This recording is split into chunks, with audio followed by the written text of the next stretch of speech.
नमस्कार, जनता टीवी देख रहे हैं आप। मैं हूं आपके साथ अमन त्रिपाठी। बुलेटिन का आगाज करेंगे इस वक्त की बड़ी और अहम जानकारी के साथ। ये बड़ी और अहम अपडेट, इस वक्त की ये बड़ी जानकारी आपको बता रहे हैं। दिल्ली में पीएम मोदी से सीएम धामी ने मुलाकात की है। पीएम मोदी को चार धाम यात्रा का न्योता सीएम पुष्कर सिंह धामी की ओर से दिया गया है। ये बड़ी और अहम जानकारी आपको बता रहे हैं। इस वक्त की ये बड़ी खबर, सुरकंडा देवी मंदिर का स्मृति चिन्ह इस दौरान भेंट किया गया।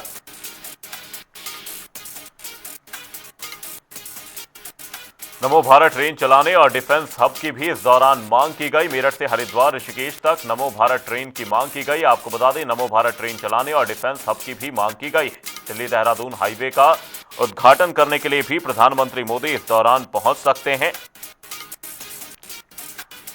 पीएम मोदी को चार धाम यात्रा का न्योता दिया गया है। ये बड़ी और अहम जानकारी आपको बता रहे हैं। इस वक्त की ये बड़ी अपडेट, सुरकंडा देवी मंदिर का स्मृति चिन्ह इस दौरान भेंट किया गया और साथ ही प्रधानमंत्री मोदी को चार धाम यात्रा का न्योता देने के लिए सीएम पुष्कर सिंह धामी इस दौरान पहुंचे। ये बड़ी और अहम जानकारी आपको बता रहे हैं। इस वक्त की ये बड़ी अपडेट,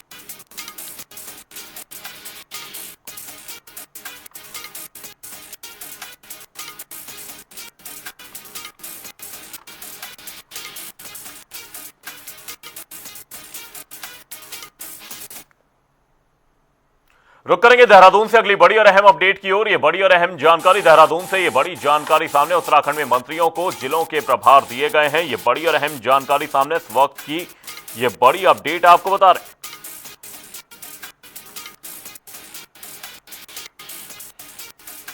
ये बड़ी और अहम जानकारी, उत्तराखंड में मंत्रियों को जिलों के प्रभार दिए गए हैं। सतपाल महाराज को हरिद्वार, सुबोध उनियाल को देहरादून की जिम्मेदारी मिली है। वहीं गणेश जोशी को टिहरी रुद्रप्रयाग और धन सिंह रावत को अल्मोड़ा, सौरभ बहुगुणा को उत्तरकाशी, खजान दास को नैनीताल का प्रभार दिया गया। वहीं मदन कौशिक को पौड़ी, रेखा आर्य को पिथौरागढ़ सौंपा गया। वहीं प्रदीप बत्रा को धमसिंह नगर, राम सिंह कैड़ा को बागेश्वर की जिम्मेदारी दी गई। ये बड़ी और अहम जानकारी आपको बता रहे, मंत्रियों को जिलों के प्रभार सौंपे गए हैं। प्रदीप बत्रा को धमसिंह नगर, राम सिंह कैड़ा को बागेश्वर मिला है। ये बड़ी और अहम जानकारी, इस वक्त की ये बड़ी अपडेट, उत्तराखंड में मंत्रियों को जिलों के प्रभार सौंपे गए हैं और ऐसे में सभी को अलग अलग जिलों की जिम्मेदारी दी गई।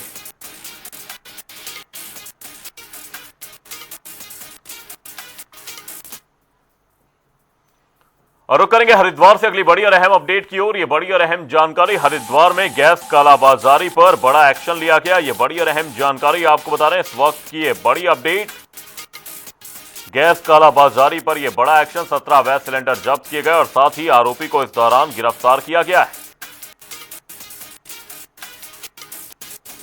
यह बड़ी और अहम जानकारी, इस वक्त की यह बड़ी अपडेट आपको बता रहे हैं।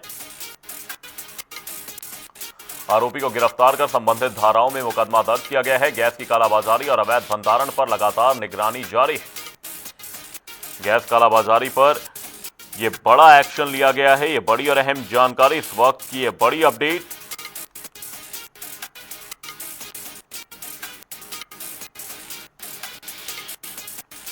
गैस कालाबाजारी पर यह बड़ी सख्ती देखी गई है। 17 अवैध सिलेंडर जब्त किए गए हैं और साथ ही आरोपी को इस दौरान गिरफ्तार किया गया है।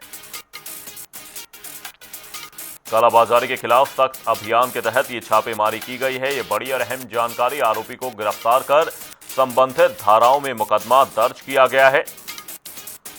गैस की कालाबाजारी और अवैध भंडारण पर लगातार निगरानी जारी है।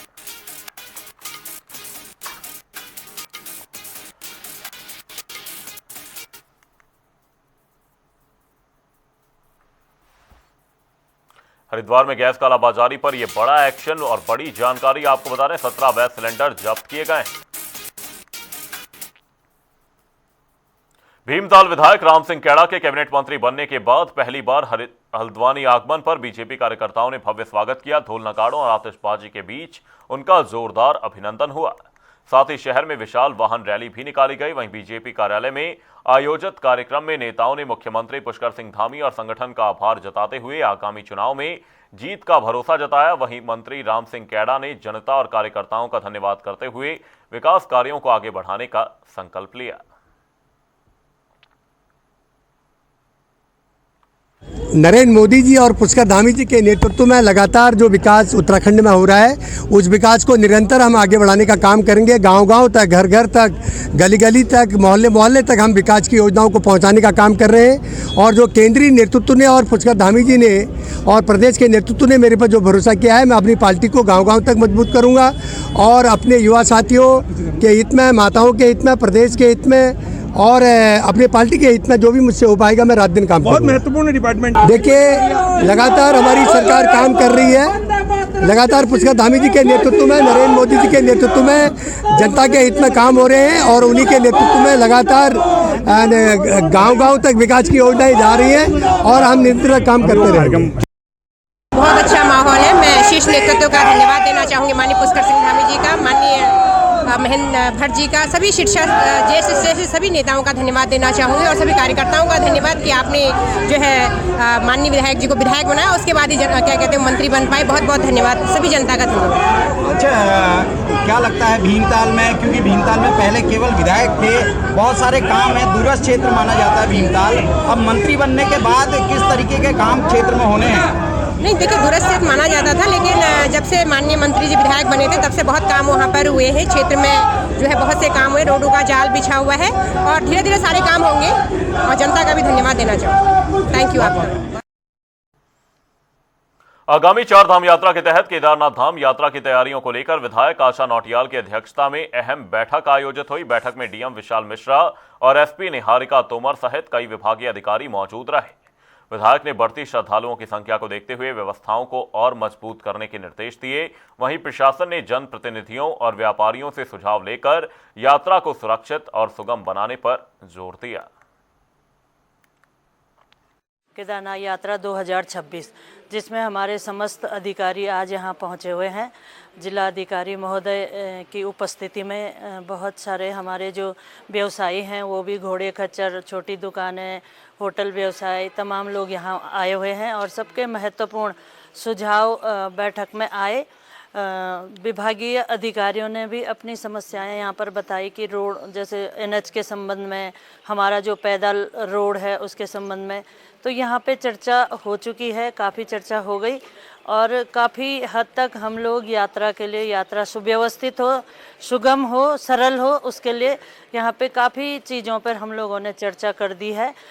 और अभी जो हमारे जो समस्याएं आ रही हैं, जैसे डीएसओ के माध्यम से कुछ बातें आई कि आगे आने वाले समय में यात्रा में सिलेंडरों का क्या होगा, तो उस पर भी चर्चा हो गई कि हमें कितने सिलेंडर यहाँ पे चाहिए जो व्यावसायिक हैं और डोमेस्टिक कितने चाहिए। तो इन सब चीज़ों पे जो महत्वपूर्ण यात्रा के लिए हैं, उन सभी चीज़ों पे चर्चा हुई है।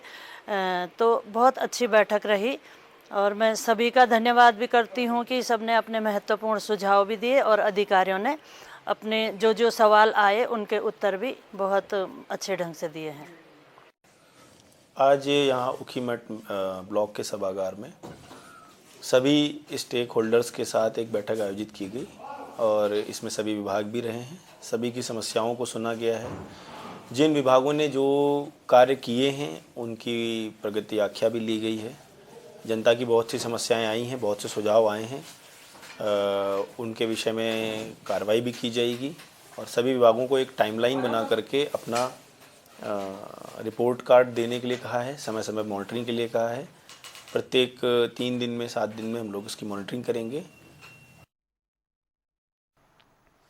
उत्तराखंड में मानसून और 4 धाम यात्रा को देखते हुए आपदा प्रबंधन विभाग पूरी तरह से अलर्ट मोड में है। फॉरेस्ट फायर और जिला स्तर की मॉक ड्रिल सफलतापूर्वक संपन्न हुई है। जल्द ही व्यापक मॉक ड्रिल और एनआईडीएम के सहयोग से ट्रेनिंग प्रोग्राम आयोजित किए जाएंगे ताकि संसाधन, उपकरण और कर्मियों की क्षमता बढ़ाकर आपदा पर त्वरित प्रतिक्रिया सुनिश्चित की जा सके। के लिए अभी तैयारी का समय है। हम लोग अपनी तैयारी कर रहे हैं। अभी हम लोगों ने कुछ दिन पहले फॉरेस्ट फायर पे मॉक ड्रिल किया है। अभी 4 दिन पहले हमने जनपदों के साथ में मॉक ड्रिल किया है, जो जनपदों के लिए असर से किया गया है। अभी मॉक ड्रिल हम लोग करने वाले हैं 4 धाम यात्रा के बारे में। फिर उसके बाद हम लोग मानसून की तैयारियों पर एक बड़ी वर्कशॉप कम ट्रेनिंग प्रोग्राम करने वाले हैं। एनआईडीएम है, नेशनल डिजास्टर इंस्टीट्यूट भारत सरकार का है, उसके साथ में करने वाले हैं। इस तरह से लगातार हमारी तैयारी चलती रहती है। हम लोग अपना जो जनपदों में क्षमता है कैसे बढ़ावें, क्या उपकरण की कमी है, कहाँ प्रशिक्षण की कमी है, कहाँ पे उनको संसाधन की आवश्यकता है, उसको देखते हुए उसको फुलफिल करने का काम करते हैं। उस पर हम लोग काम कर रहे हैं। तैयारी, क्षमता विकास, प्रशिक्षण, इस पर जोर दे रहे हैं ताकि जब आपदा का समय आवे तो हम लोग बेहतर तरीके से काम कर सकें। विधायक दिलीप रावत के मंत्री पद को लेकर बयान पर सियासी चर्चाएं तेज हो गई हैं। भाजपा प्रवक्ता कमलेश रमन ने इसे उनके व्यक्तिगत विचार बताया और कहा कि मंत्री पद चाहे 6 महीने का हो या 5 साल का, यह जनसेवा का अवसर है। दिलीप रावत सक्रिय विधायक हैं और उनके निर्णय से सरकार के विकास कार्यों पर कोई असर नहीं पड़ेगा। सुनिए क्या कुछ कहा। देखिए, ये तो दिलीप रावत जी का एक अपना खुद का वक्तव्य है और उनका अपना सम्मान भी है, क्योंकि वो एक जनप्रतिनिधि हैं। अपनी बात को अगर वो रख रहे हैं, क्योंकि वो उनका व्यक्तिगत निर्णय है और व्यक्तिगत उनके विचार है, तो जाहिर सी बात है उनको लगा होगा। तो जिनको ये सम्मान मिला है, या 6 महीने की बात हो या 5 साल की बात हो, देखिए सेवा करने का सबको मौका मिलता है। विधायक के रूप में दिलीप रावत जी बहुत अच्छा कार्य कर रहे हैं, जनमानस के लिए, जनहित में हमेशा अपने क्षेत्र में लगे रहते हैं। तो अगर उन्होंने नहीं लिया है तो कोई ऐसी दिक्कत नहीं है, लेकिन सरकार का अपना कर्तव्य होता है। जिन लोगों को ये मिला है इस समय, चाहे वो 6 महीने के लिए हो और चाहे 5 साल के लिए हो, जाहिर सी बात है वो जनहित में सेवा करेंगे और इस प्रदेश के लिए काम करेंगे, विकास कार्यों को आगे बढ़ाएंगे। वक्त एक छोटे से ब्रेक का। ब्रेक के उस पार जल्द लौटेंगे।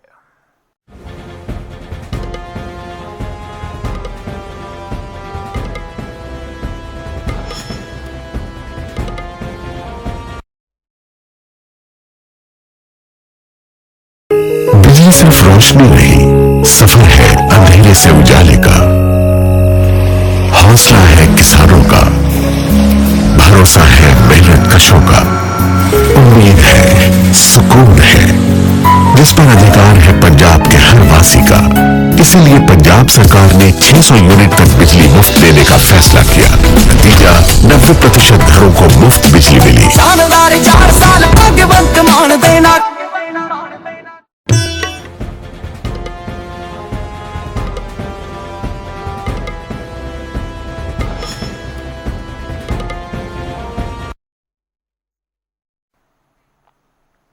ब्रेक के बाद आपका स्वागत है। आप देख रहे हैं जनता टीवी। रुक करेंगे अगली खबर की ओर। उत्तराखंड हज कमेटी ने हज यात्रियों के लिए सिविल अस्पताल में मेडिकल स्क्रीनिंग और वैक्सीनेशन शिविर आयोजित किया। कैबिनेट मंत्री प्रदीप बत्रा ने उद्घाटन कर यात्रियों को वैक्सीनेशन ड्रॉप पिलाया। वहीं स्वास्थ्य जांच के बाद सभी को ग्रीन कार्ड जारी किया गया। हरिद्वार से 400 से अधिक यात्री इस बार हज यात्रा पर जा रहे हैं और सरकार उनके लिए बेहतर और आधुनिक सुविधाएं सुनिश्चित कर रही है। और यहाँ पर सभी यात्रियों से मिलना हुआ, सभी को मुबारकबाद दी। उनकी यात्रा अच्छी रहे, सफल रहे। और टीकाकरण बहुत जरूरी है। मैं सोचता हूँ कि कोरोना के बाद से काफी सारे दिक्कत आई थी, तो इसमें पोलियो ड्रॉप से लेकर टीकाकरण से लेकर ब्लड टेस्ट से लेकर सभी टेस्ट यहाँ पर हमारे यहाँ उपलब्ध हैं। तो सभी यात्रियाँ सब टेस्ट कराएं और एक जो ग्रीन कार्ड मिला है उस कार्ड को लेकर वापस जाए, ताकि उनको यात्रा में कोई दिक्कत ना हो, कहीं कोई परेशानी ना हो, कहीं कोई रोके ना उनको। तो आज हज कमेटी द्वारा यहाँ पर हमारे शादाब भाई और हमारे भाई आए थे, तो इनके साथ मैंने यहाँ पे विजिट किया और सभी यात्रियों को मुबारकबाद दी। उनकी यात्रा जो है अच्छी रहे और खुदा से वो सबकी अमन शांति के लिए दुआ करें। देखिए, ऐसी हमारी सरकार, माननीय मुख्यमंत्री हर वर्ग के लिए काम करते हैं और यात्रियों के लिए उन्होंने बहुत संभव प्रयास किए कि यात्री जो जाए उनको कोई दिक्कत परेशानी ना हो। तो मैं समझता हूँ कि धन्यवाद करते हैं माननीय मुख्यमंत्री का और सरकार का, जिन्होंने यात्रा को सुगम बनाया। और जो भी यात्री जाएंगे उनकी यात्रा सफल हो और जो दुआ मांगने जा रहे हैं उनकी दुआ कबूल हो। कमियां होती रहती है तो दूर करा जाएगा। सरकार लगातार प्रयास कर रही है और जो भी दिक्कत आएगी किसी यात्री को तो उसको दूर करा जाएगा। वास्तव में 447 लोग जो हरिद्वार जनपद से हज यात्रा में जाएंगे, उनको माननीय मुख्यमंत्री जी की ओर से और जो हज कमेटी के अध्यक्ष हैं उनकी ओर से, सादाब समझी की ओर से और हमारी पूरी पार्टी की ओर से बहुत बहुत शुभकामनाएं। आज सबके मन में खुशी की लहर है कि उनको ये दिन मिला। आज टीकाकरण का जो पहला दिन है, जिसकी शुरुआत हमारे कैबिनेट मंत्री बत्रा जी ने यहाँ पर आके की है। उनके साथ में हमारे देशराज कर्णवाल जी पूर्व विधायक हैं और वर्तमान में हमारे दर्जा राज्य मंत्री हैं। हमारे वक्फ बोर्ड के चेयरमैन शादाब शम्स जी हैं। सारे लोगों ने यहाँ पर आज इसका टीकाकरण का जो शुभारंभ है उसमें यहाँ पर प्रतिभाग लिया मैं माननीय मुख्यमंत्री जी का भी धन्यवाद करना चाहूंगा कि लगातार वो प्रयासरत हैं कि जो हमारे यहाँ से जो हाजी जा रहे हैं उनको बेहतर सुविधाएं मिले। सरकार की हमेशा से कोशिश होती है कि बेहतर से बेहतर सुविधाएं हो, और इस बार पहले की भांति पहले एक टाइम तय होता था कि सब एक ही फ्लाइट में जाएंगे। अब कभी भी कोई जा सकता है, उनको अपनी पसंद से फ्लाइट चूज करने की इजाजत है। और क्योंकि कोविड का अभी भी इंटरनेशनल लेवल पर ये प्रॉब्लम्स चल रही है और सऊदी गवर्नमेंट की तरफ से कहा गया है कि कोविड के वैक्सीनेशन भी होंगे, इसलिए हॉस्पिटल्स में स्पेशल इंतजाम इंडियन गवर्नमेंट की तरफ से कराए गए हैं कि सबके एक्सरेज होंगे, चेस्ट एक्सरे होंगे, कहीं किसी को कोई प्रॉब्लम तो नहीं है, किसी तरह की कोई दिक्कत तो नहीं है। मैं कहता हूं कि दिल की गहराइयों से मैं अपनी देश के यशस्वी प्रधानमंत्री को, माननीय केंद्रीय अल्पसंख्यक कल्याण मंत्री को और अपने मुख्यमंत्री को, स्वास्थ्य मंत्री को बधाई देता हूं, धन्यवाद करता हूं कि उन्होंने बहुत शानदार इंतजाम तमाम हाजियों के लिए कराए हैं। रानी पोखरी डोईवाला में राष्ट्रीय विधि विश्वविद्यालय की स्थापना के विरोध में परवादून कांग्रेस ने प्रदेश सरकार का पुतला दहन किया। पुलिस ने कई आंदोलनकारी सहित महिलाओं और बुजुर्गों को गिरफ्तार किया। वहीं कांग्रेस ने कहा कि यह विश्वविद्यालय क्षेत्र और युवाओं के भविष्य से जुड़ा है और भूमि में किसी भी बदलाव पर वे कड़ा विरोध और बड़े जन आंदोलन की चेतावनी देंगे। डोईवाला के रानी पोखरी क्षेत्र में निष्ठाबाद में लॉ यूनिवर्सिटी का शिलान्यास किया गया था। उस समय डोईवाला के विधायक माननीय त्रिवेंद्र सिंह रावत जी थे और वो प्रदेश के मुख्यमंत्री थे। उनका एक ड्रीम प्रोजेक्ट था, तो पूरे प्रदेश से बड़े नेता वहां पहुंचे, अधिकारी पहुंचे, यूनिवर्सिटी के वहां शिलान्यास किया गया और ये कहा गया कि इससे जो उत्तराखंड के युवा हैं या उत्तराखंड के बाहर से भी जो युवा हैं उनको अपॉर्चुनिटी मिलेगी, लोकल जो क्षेत्र है उसकी आर्थिकी में फर्क पड़ेगा, वहाँ लोगों को रोजगार मिलेगा, क्षेत्र का विकास होगा। बड़े बड़े सपने सबको दिखाए गए। लगभग 40 दिन से डोईवाला में वहाँ के जनप्रतिनिधि, क्षेत्रवासी, सामाजिक संगठन, विभिन्न दलों के लोग लगातार इस लॉ यूनिवर्सिटी को लेकर धरना प्रदर्शन कर रहे हैं। आपको भी पता है कि पिछले परसों वहाँ पर क्या हुआ, सरकार ने जबरदस्ती वहाँ पर एक डिमार्केशन करने की कोशिश की, जबकि वो जगह वहाँ पे वो जगह है जहाँ पर पूर्व मुख्यमंत्री त्रिवेंद्र रावत जी ने 2019 में वहाँ पे शिलान्यास भी किया था, भूमि पूजन भी किया था कि यहाँ पे लॉ यूनिवर्सिटी बनेगी। और उसी के आधार पर 2022 में और 24 में इन लोगों ने वहाँ से वोट भी मांगे। और आज जब हम देख रहे हैं कि वो जगह सरकार द्वारा किसी और विभाग को दे दी गई है, हमें किसी को कोई आपत्ति नहीं है कि आप विस्थापितों को जमीन दें, लेकिन विस्थापितों को कहीं और दें। वो एक बहुत बड़ा संस्थान डोईवाला में खुलने जा रहा है और हम लोग नहीं चाहते कि वो संस्थान कहीं और जाए। वो बहुत बड़ी उपलब्धि डोईवाला क्षेत्र के लिए है। उत्तराखंड में आगामी विधानसभा चुनाव को लेकर सियासी माहौल गर्म है। बीजेपी मंत्री खजान दास ने कहा कि पार्टी संगठन आधारित है और 2027 में मुख्यमंत्री पुष्कर सिंह धामी के नेतृत्व में 47 से अधिक सीटें जीतकर सरकार बनाएगी। उनका कहना है कि जनता का समर्थन प्रदेश हित में किए गए कार्यों पर आधारित रहेगा। समय तो ऐसा है कि समय फिर भारतीय जनता पार्टी का आने वाला है, क्योंकि भारतीय जनता पार्टी कार्यकर्ता आधारित पार्टी है और कार्यकर्ताओं के ऊपर ही डिपेंड रहती है। कार्यकर्ताओं को समय समय पर तेज धार दी जाती है। 27 का चुनाव नजदीक आने वाला है। हम लोग जितना कर सकते हैं मुख्यमंत्री जी के हाथों को मजबूत करते हुए और आने वाले समय में माननीय पुष्कर सिंह धामी जी के नेतृत्व में हम चुनाव फाइट करेंगे और जो सीटें अभी वर्तमान में भारतीय जनता पार्टी के पास है, यानी कि 47 सीटें हमारे पास है, वो इससे अधिक जीत करके आएंगे। ये मैं विश्वास आप सबको देना चाहूंगा, क्योंकि जो प्रदेश के हित में काम किया है और प्रदेश के हित में काम करेंगे, इस विश्वास के साथ मैं कहूंगा। हरिद्वार में दीपिका इंडियन गैस सर्विस पर गंभीर घोटाले के आरोप लगे हैं। स्थानीय लोगों ने सिलेंडरों को तोलने पर 2 से 3 किलो कम गैस पाई। उपभोक्ताओं का गुस्सा फूट पड़ा और प्रशासन से सख्त कार्रवाई की मांग उठी, लेकिन शिकायतों के बावजूद भी कोई जांच नहीं हुई है।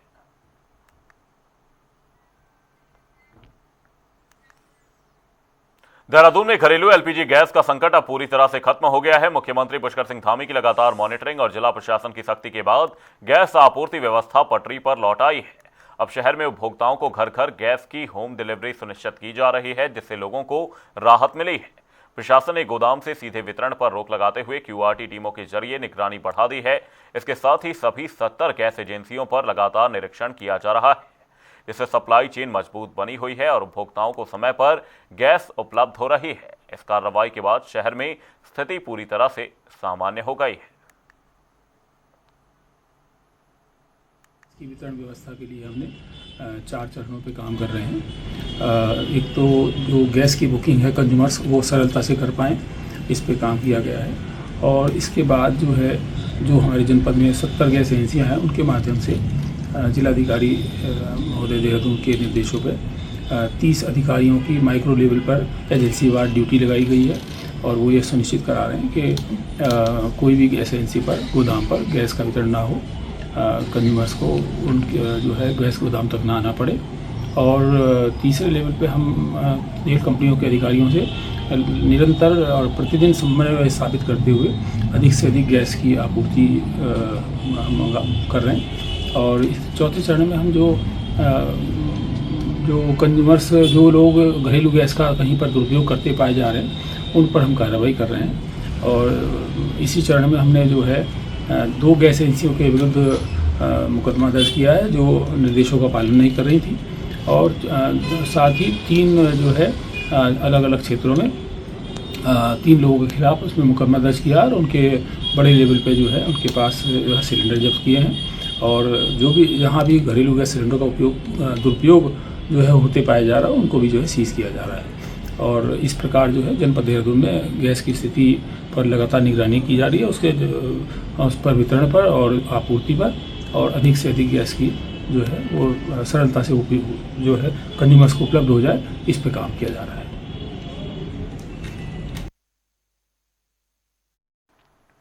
रामनगर में एलपीजी सिलेंडर संकट के बीच 14 से 15 किलोमीटर लंबी पाइपलाइन और 1000 से अधिक कनेक्शन होने के बावजूद गैस सप्लाई शुरू नहीं हो पाई। तकनीकी तैयारी पूरी है लेकिन डीएसयू के लिए जमीन नहीं मिली। प्रशासन और एचपीसीएल परियोजना को तेजी से शुरू करने में जुटे हैं, जबकि लोग जल्द राहत की उम्मीद में नाराज हैं। का यहाँ रामनगर में पहले से एक प्रोजेक्ट चल रहा था, क्योंकि मुझे भी अभी बहुत समय हुआ नहीं है तो मैंने जानकारी ली। तो इसमें एक्चुअली में 2 फेज में यहाँ पे काम होना था। एक फेज में तो काम कंप्लीट हो गया है जो 10 किलोमीटर का था, और 10 किलोमीटर में इनका काम अभी रनिंग में है। तो एक रिक्वेस्ट एचपीसीएल के माध्यम से ये आई है कि हमको एक जगह चिन्हित करके दे दिया जाए। तो मेरी इस संबंध में नगर पालिका से भी बात हुई है और मैंने एचपीसीएल वालों को बुला लिया है। तो एक ज्वाइंटली एक निरीक्षण भी कर लेंगे, क्योंकि इनका एचपीसीएल का रहना भी जरूरी है। कल के दिन कोई जगह हमने चिन्हित कर दी और बाद में एचपीसीएल बोले कि फिजिबल नहीं है, तो फिर दोबारा हमको वही मेहनत करनी पड़ेगी। तो हमने एचपीसीएल को भी बुला लिया है, नगर पालिका को भी बता दिया है। एक ज्वाइंटली एक निरीक्षण कर लेंगे और निरीक्षण के बाद जो भी फाइनल होगा उस जगह को हम उनको हैंड ओवर कर देंगे। जो इस समय खाड़ी में जो टेंशन है उसकी वजह से जो सिलेंडर की प्रॉब्लम आ रही है, तो मैं आपको बताऊं कि रामनगर में करीब 14-15 किलोमीटर गैस पाइपलाइन अंडरग्राउंड बिछ चुकी है। पंपापुरी, भरतपुरी, टेढ़ा रोड, दुर्गापुरी से लेकर लखनपुर तक पूरा एरिया उसमें कवर हो चुका है और करीब 1000 से ज्यादा कनेक्शन वहां पे दिया जा चुका है। अब जरूरत है उसके लिए डीएसयू बनाने की, जहां से वो सप्लाई पूरे शहर में जाएगी। तो करीब इन्होंने 800-900 इन्होंने कनेक्शन भी दिए हैं इसमें। तो ये अगर पाइपलाइन की सप्लाई चालू रहती तो इस समय ये सिलेंडर के लिए कम से कम 1000 परिवार तो ऐसे होते जिनको पाइपलाइन का फायदा मिल रहा होता। इसके लिए हमने कल जिलाधिकारी जी से बात की है और उनसे निवेदन किया है कि नगर पालिका के माध्यम से या किसी भी विभाग से कुल 1400-1500 स्क्वायर फीट जमीन चाहिए जिसमें डीएसयू स्थापित होगा एचपीसीएल का। वो अगर मिल जाती है तो करीब एक। बुलेटिन में फिलहाल के लिए सिर्फ इतना ही, रुकेंगे एक छोटे से ब्रेक के लिए। देखते रहिए जनता टीवी।